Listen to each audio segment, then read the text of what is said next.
My wife and I have been married for a little over 20 years. I am 42 years old. We are happy and have two teenage children, Darcy, who is 17, and David, who is 15. I had already graduated from college, and Macy was in her senior year when we got married.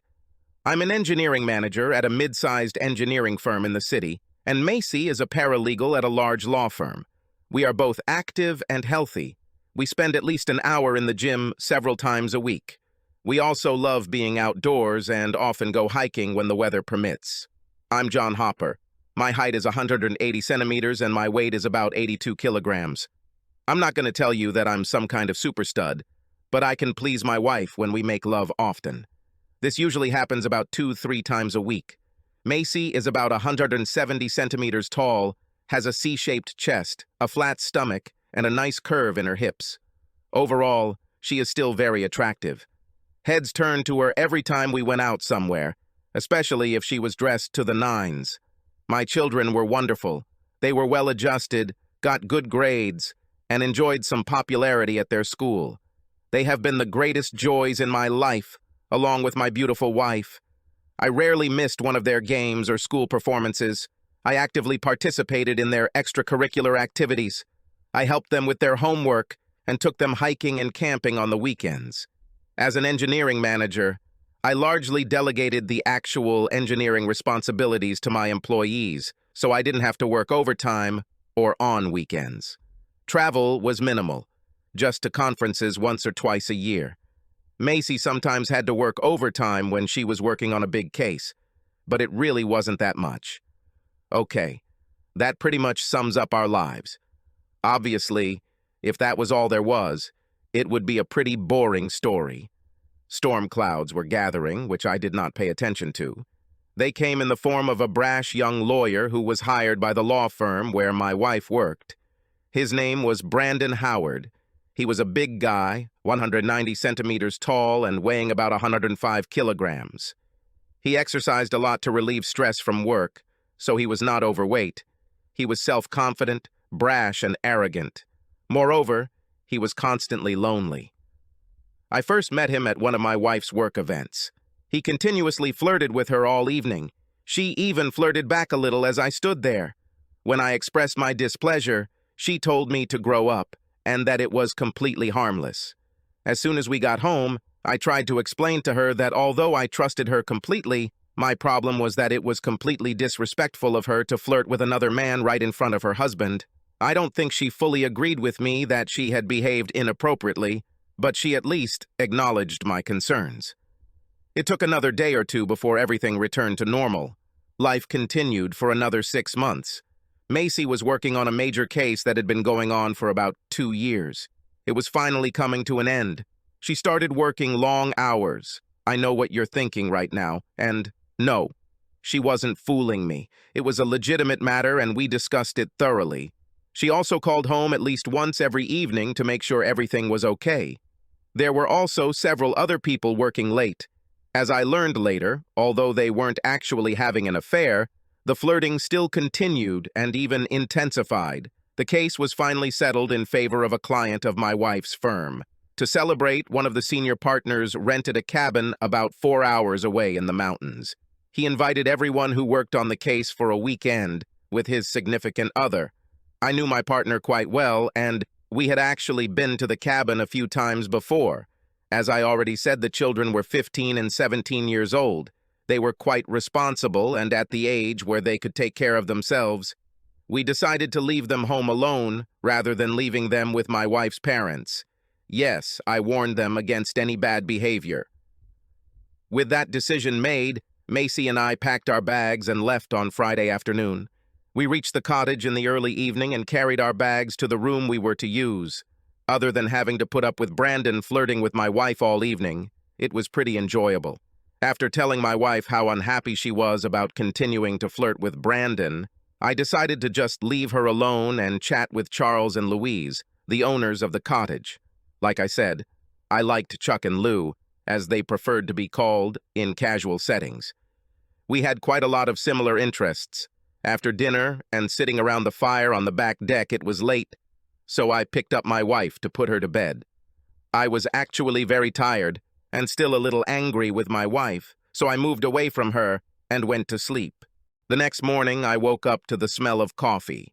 Macy was still asleep next to me, so I quietly got out of bed, put on shorts and a t-shirt, and then went in search of the wake-up juice. I walked into the kitchen to find Chuck and Lou busy preparing a large breakfast. Taking my coffee, I walked over and started helping. It was quite a production because besides Chuck and Lou, there were two other couples there, my wife and I and Brandon. George was another lawyer. He was here with his wife, Anne. Kathy was another paralegal who brought her husband, James. Eventually, everyone managed to get into the kitchen just as breakfast was starting. By the time I picked up my plate and headed to the table, I found Brandon had taken my seat next to my wife. "Sorry, but you are sitting in my place," I said kindly. "Oh, honey," Macy replied. "We're in the middle of a conversation. Could you sit over there, please, just now?" "But dear, I was a little busy helping. I was looking forward to sitting and chatting with my wife over breakfast. Everything will be fine just this once. After all, we can talk all the time, but I rarely get to interact with my colleagues outside the office." I was truly stunned.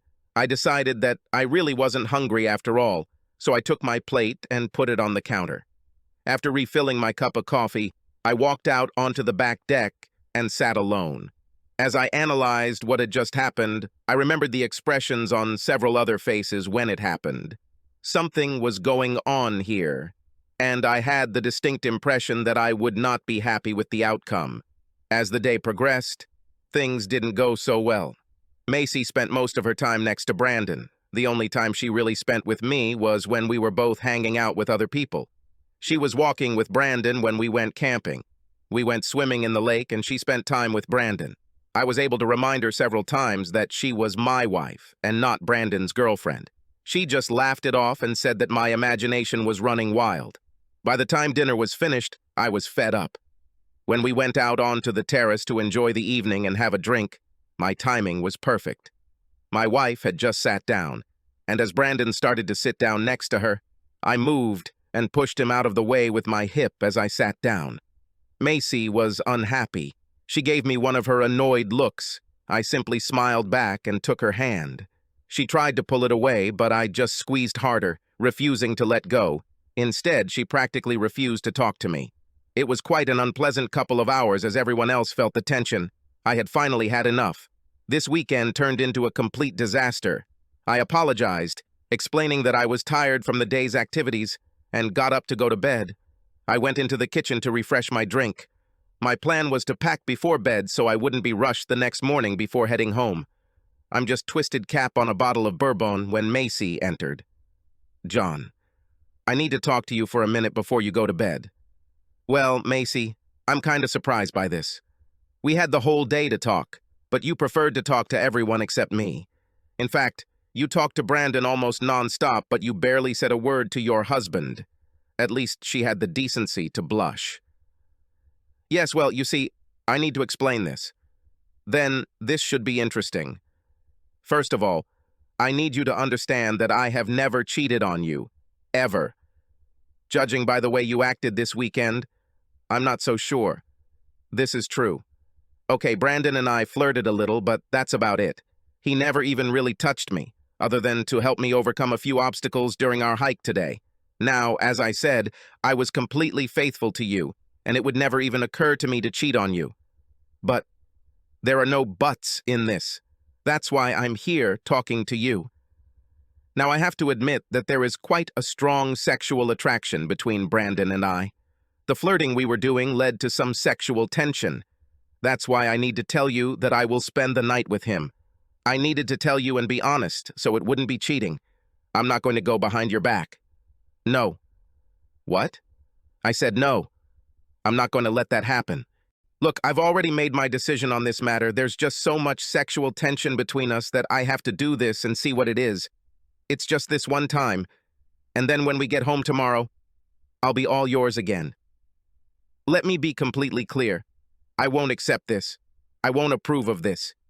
If you go through this, there will be dire consequences. I will stand behind this. Baby, if you really love me, you'll let me do this one time. Baby, If you really love me, you wouldn't even ask for this. Heck, you wouldn't even think about it. John, I really need to do this. This is just one time. Then I will come back and be completely faithful to you again. Macy, do you remember our wedding vows? Especially the part about leaving everyone else? Moreover, since you feel the need to break this vow that you freely made in front of God and in front of all our friends and family, why should I believe this promise made quietly, without witnesses? Okay, John, I can see you're angry about this now. I really need to do this, so I'll see you in the morning. We can discuss this tomorrow on the way home. With these words, she turned and went back out into the street. Just like that, 20 years of a happy marriage were flushed down the toilet. She expected me to be a faithful husband and wait for her to fly back into my open arms the next morning. I don't work like that. We discussed this several times. More than one of our friends cheated on their spouse, and we talked about it. We didn't have passes to the treason hall. Cheating was a deal breaker, and I don't care if she told me first. Deception is not just going behind the back of someone else. The very act of having sex with someone else is cheating. I poured my drink into the sink. I didn't need another one for what I was going to do. I went up to the room and collected all my things. I left Macy's things as is. She could take care of her own shit. Having turned off the light in the room, I sat on the bed and waited. An hour passed before I heard everyone return to the house and go to their rooms. I waited another half hour to make sure everyone was either asleep or otherwise distracted. Taking my bag, I quietly left the room and closed the door. I managed to get out into the street almost silently. Luckily, my car was parked furthest away. It was a fairly new car, so when I started it and drove off, it was quiet. It was just after 2:00 a.m. when I pulled up to our house.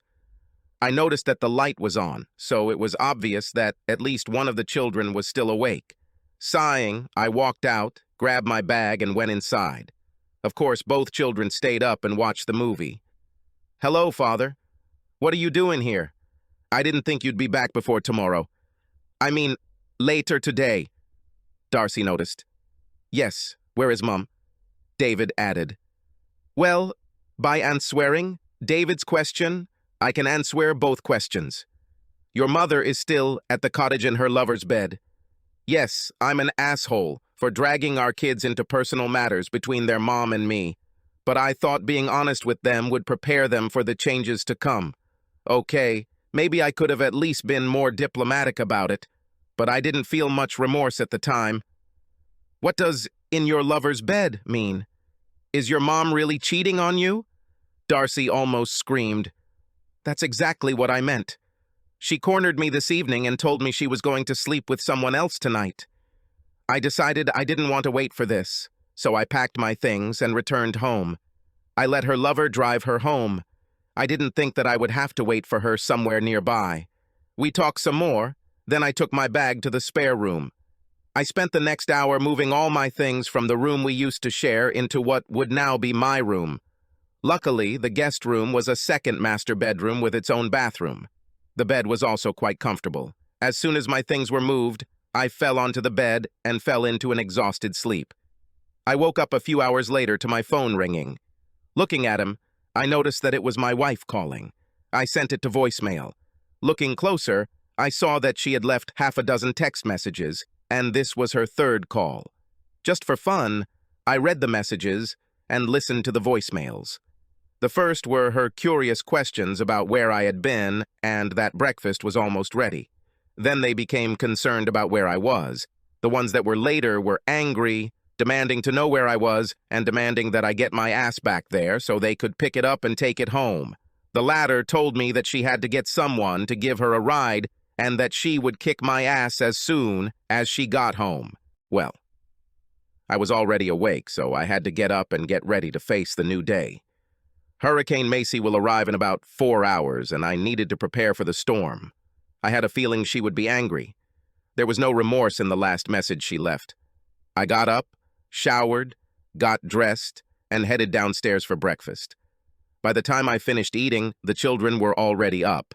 I explained to them that they should probably stay out of the crossfire since their mother was not in a very good mood. Surprisingly, they just laughed at it. I had a bad feeling about what would happen when she returned home. They didn't seem too happy with what she did. "Where the hell are you, asshole?" The slam of the door announced the arrival of Miss Congeniality. "What the hell was the idea of leaving me there like this? Do you have any idea how humiliating it was for me this morning when everyone found out you left and I had to beg for a drive home? You bastard! I was going to pull you into bed today and have sex, but now you can just forget about it." I simply smiled back at her. In fact, I was amazed at the composure I showed her. "First of all, dear, I don't care how humiliating you may think it is. Trust me, it wasn't nearly as humiliating as it was for me when you jumped into bed with that asshole and everyone knew it. Secondly, I have absolutely no interest in ever having sex with you again. Now you're damaged goods. Do you really think I would take you after your asshole lover was there? How can you talk to me like that? I am your wife." "No, that's not true. Well, you may still be that way on paper, but in reality, my wife disappeared sometime yesterday. You're just a cheating bitch." "What are you talking about? We discussed this last evening. I told you this in advance, so I didn't lie." "Okay, let me ask you a couple of questions. First, last night did you sleep with someone who was not your husband?" "Yes, I told you I was going to bed with Brandon." "Second, did you have sex with him?" "Of course I did it. Why do you think I went to bed with him?" "Then it's okay, because you allowed yourself to be fucked by someone other than your husband. You cheated, end of story. It doesn't matter whether you told me about it or not. In fact, you didn't even ask. You said you had already made your decision and that I had no say. I even told you not to do this. I told you that I am completely against this. You just went ahead and did it anyway. But if you really love me, you will let me do this. If you really love me, we can get through this." "You stupid bitch! If you really loved me, you would never even think about sleeping with that asshole." With that, I turned and went into the garage to work on my 1969 Nova. Initially, it was an ordinary 6-cylinder engine with a 3-speed manual transmission. I replaced the engine with a 383 subcompact, and the transmission was now a 4-speed Borg-Warner Super T10. Yes, I know many new gearheads use a Restamod by installing a newer computer-controlled motor. Of course, they get more power and better fuel economy. I'm old school. I hate all this computer-controlled crap. It takes a computer genius just to keep this stupid thing running. With the old engine, I can screw it in, plug it in, and it will work. This is newer shit. You screw it in, plug it in, install the computer controller, then take it somewhere else and pay the guy another $1,000 to set it up before you launch it. No thanks. Over the next few months, Macy tried to get me to talk. I wasn't interested in that. She also tried to come into my room several times late at night. I changed the locks and she didn't have the key. To me, we were now just platonic housemates who happened to have 2 children together. Why didn't I just divorce her? Children. I didn't want to just be a part-time dad. I loved my children and wanted to be close to them. Besides, I only had 3 years left before David would graduate and go to college. Macy tried to get the kids involved to get me to talk to her. Nothing good came of this. The kids were seriously pissed off about what she did. She tried to confront me to turn them against me. It was Darcy who set her on the right path. "Mother, Dad never told us anything bad about you. You, on the other hand, have complained to us about him several times. Don't blame Dad for turning us against you. You did it yourself. Yes, there were sad times in the Hopper family." After 4 months, Macy began to wear very little clothing around the house when the children were not around. She started wearing very sexy lingerie to try to lure me into her bed, or into my bed, whatever works for me. I have to admit it was hard to resist at times. After all, she is a very sexy woman. However, I was determined. I simply could not get past her betrayal. 6 months have passed since that night. "I can't stand it anymore, John," she said, "dress it in a transparent black peignoir. I need you. It's been 6 months since we had sex. I need you to come to bed and fuck me. Why don't you go to your lover and ask him to do it?" "I have no other lover, John. I haven't had sex since that night in the cabin. Now I need you. And if you refuse to do your marital duties, I will have to go out and find someone else to do your job. Well, it was an ultimatum. I looked at her and said, just don't bring them here. I will not tolerate you bringing any of your lovers into my home. Go to their home, motel, or even the back seat of their car, but don't bring them here. A depressed expression appeared on her face. Then she turned and ran out of the room, sobbing. Choices have consequences. I don't want anyone else. I just want you. I heard her sobbing as she ran out of the room. You might be wondering why I didn't take the opportunity to just fuck her. After all, she is a very beautiful woman, and it has been 6 months since I had sex with her. Well, it's true, and I gave in to temptation. The problem was that I simply could not accept the fact that she had willingly humiliated me in front of her coworkers. Every time I tried to think about having sex with her, all I could imagine was her coworkers laughing at me as she lay on his bed, having sex with him. Pictures of their copulation and sexual scenes passed through my imagination. I lost all desire for her. Sure, she was beautiful on the outside, but all I could see was the ugliness inside of her. This was a week later, Saturday evening. I was relaxing in the living room, drinking scotch and soda and reading a book. Macy came down the stairs and stood in front of me. She was wearing LBD jeans, stockings, 12 cm CFM heels, and her expensive jewelry. Hair and makeup were done to perfection.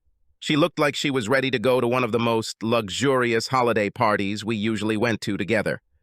John, I need you. I want you. I beg you. Please take me upstairs and take me. I can't take it anymore, so if you're not going to take me, I'll go find someone who will. I told you last week that I would do it if you said no. This is your last chance. Please don't make me walk out that door. You look very cute, I answered. I have no doubt that you will find someone to spend the night with. Just be ready, because if you fuck someone else, I'll take that as your permission for me to do it too. If you walk out that door and have sex with another person, I would view it as an open marriage in which we are both free to have sex with other people. Damn it, John, this is not what I want. I willingly offer myself to you, but you continue to refuse me. I don't want sex with other people. I'm damn sure I don't want you to screw other women. You're driving me to this. It's not the same thing. If you don't need me anymore, why don't you just divorce me?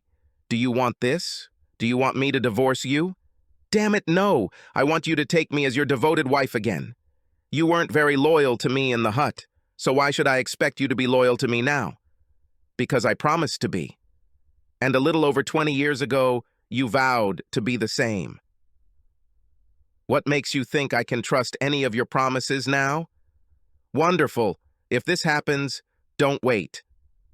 Fine. If this is your choice, then I will begin to negotiate with a couple of ladies who have shown quite open interest in me. You're the one who's forcing this. If you go and fuck another woman, I'll divorce your ass so fast you won't even know what hit you. I will get the house, children, and more than half of the property. You'll end up living in a one-bedroom apartment and eating top-notch ramen because of all the child support and spousal support you'll have to pay. Then, just to annoy you, I will also interfere with your visits. Yes, good luck with that. You do realize that children are old enough to decide which parent they want to live with, right? Do you want to place a bet on who it will be? Continue. Go somewhere and have fun. I really don't care. She started crying again. What do you want from me? How long are you going to punish me? What can I do to make you love me again? She burst into tears. There is absolutely nothing you can do. You've already done it. Once and done. You fucked another man and humiliated me in front of your friends. As for what I want from you, I want to coexist in this house as roommates for the next 3 years. Once David turns 18, graduates from high school and goes to college, we will divorce and go our separate ways. Until then, we will live in the same house and raise our children together. If you want to divorce me before then, go ahead. I can't stop you. Just keep in mind that the kids will most likely want to live with me. This means that I will stay here in the house and you will pay child support. Macy, I just can't trust you anymore. I can't live with the thought of my wife having sex with someone else every time she's not home. I can't live with the thought of the next time you break your promise to be faithful. Here, I have only two options. The first is to divorce you now, and then the children will have two parents who spend part-time with them. Another option is to live in the same house where we both will have freedom, but the children will be in a two-parent household. We will live in the same house, but we will be divorced in all respects except on paper. You are free to date as much as you want, just like me. We just won't bring anyone home with us. She actually went out that evening after washing her face and putting on her makeup. As promised, I also started dating other women. After a month, she seemed resigned to her fate. We were polite to each other and basically lived as platonic roommates while we raised our kids. We acted like a family. When one of us had a party, we usually went together. I had to maintain this farce in public. Of course, it didn't take long before all our colleagues realized what was happening. Heck, I dated several single women in my office, as did she with some of the guys she worked with. Yes, she constantly tried to lure me into her bed, but I mostly refused. Okay, of course, I gave in to her a couple of times. She was still a beautiful woman, and after a couple of drinks, I let my little head make a decision. I always wore a condom with her, and it was sex, not lovemaking. "So, is that all?" Macy said with tears in her eyes. "This is all," I replied as I loaded another box into my truck. "Thank you for 20 wonderful years, Macy. It was 23 years ago." "I know." "Yes." Tears welled up in her eyes again. "A little over 3 years have passed. David has just moved into his dorm for college. Darcy was about to start her first year at university. The house was sold, and we were packing to move out. We went in different directions. The divorce had already begun, and we were simply biding our time until the final decision was made. The assets were divided 50-50. The kids' college bills were already fully funded. "I still love you, you know," she whispered. "I know. I'm sorry." "Me too." She turned to look at me, tears streaming down her cheeks. Will you call me sometimes? Come see me sometimes? Maybe we can meet from time to time. Please?" No commitment, just to see each other. My hatred for what she did has long since dissipated. I no longer felt the same love, but I didn't despise it either. In fact, I saw her as something of a friend. Besides, we were still connected by our children, and honestly, she was damn good in bed. Certainly, we can do it. In addition, we will have children's birthdays, graduations, weddings, and grandchild births that we will both attend. The children forgave Macy for what she did. Their relationship improved, but never returned to what it was before. Macy bought a small 3-bedroom apartment so her children could visit her when they came to town. I bought a small house with a couple of hectares of land and a workshop. It was a pretty small town, so we still dated occasionally. I called her and she called me. We even went somewhere together a few times.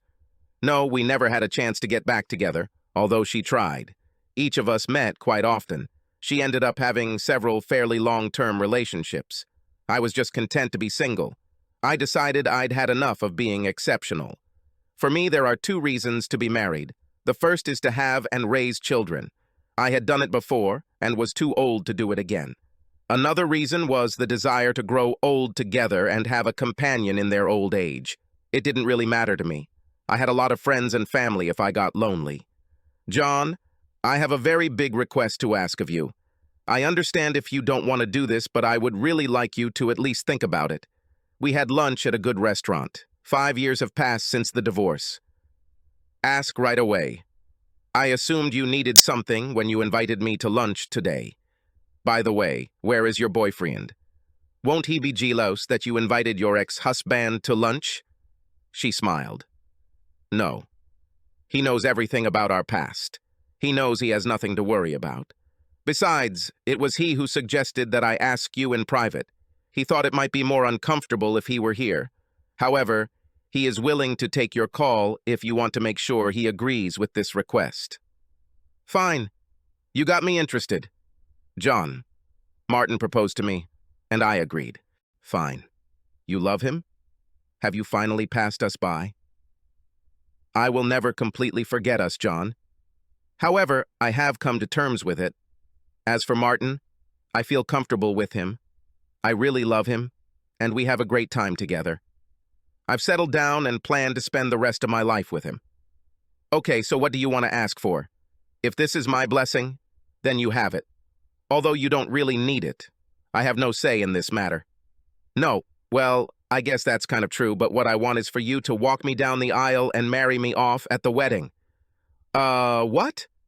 I want you to walk me down the aisle and marry me off at my wedding. Macy, most ex-wives don't even want their ex-husbands to be present at their new marriages, let alone actually participate in the ceremony. Yes, I'm aware of this. Then why in the name of all that is holy do you even think this is a good idea? Fine. Listen to me. I've obviously discussed this with Martin and he agrees with it. I just sat there dumbfounded as she explained her train of thought. After listening to her, I had to admit that it made some sense, in a really strange way. John, you were the most important man in my life, with the exception of my father. As you know, he is no longer alive. Moreover, you were the last significant relationship in my life. I could talk David into giving me away, but it just doesn't seem right for my son to give away his mother. It's like I belonged to my son. I just think it sounds a little weird. Instead, my heart belonged to you for most of my adult life. You were the last man who owned any part of me. Martin and I think it would be appropriate if the last man who held my heart gave that heart to a new man. After all, even if you still have a piece of my heart, it's obvious that you don't necessarily want to keep it. This would be a great way to show that you are giving her up and handing her over to someone else who will care for her and protect her. I think the symbolism of this would show that we are still friends, but our love is completely over, and my new husband is now taking it upon himself. Yes, that sounds crazy to me too. I actually called Martin. I actually met him that evening for a few drinks at a local bar. He also liked the idea. Of course, he was skeptical when Macy first brought it up, but after listening to her reasoning and discussing it fully, he liked it. I still wasn't convinced. I just thought there was too much weirdness in it. I also called my kids to get their thoughts on it. Who is marrying this woman off? Her family and her ex-husband do it. Yes, it just sounded wrong on several levels, but it's what she wanted. I have to admit that it seemed to work. I was passing the baton to her new man. I truly felt like our relationship was finally over, and her new relationship was fulfilling. Of course, there were a few comments, but mostly they were received positively. It certainly made the reception a lot of fun. Several ladies approached me and asked if I wanted to start a new relationship since I had finally ended my previous one. I think that among these women there may be 3 or 4 who could take a swing at me. Let's see. At least my weekends for the next month or 2 won't be boring. Subscribe to our channel so that your second chaff doesn't cheat on you, and go ahead and listen to the next story, because this story is nothing compared to the next one. If you're under 18, don't even think about listening to the next one.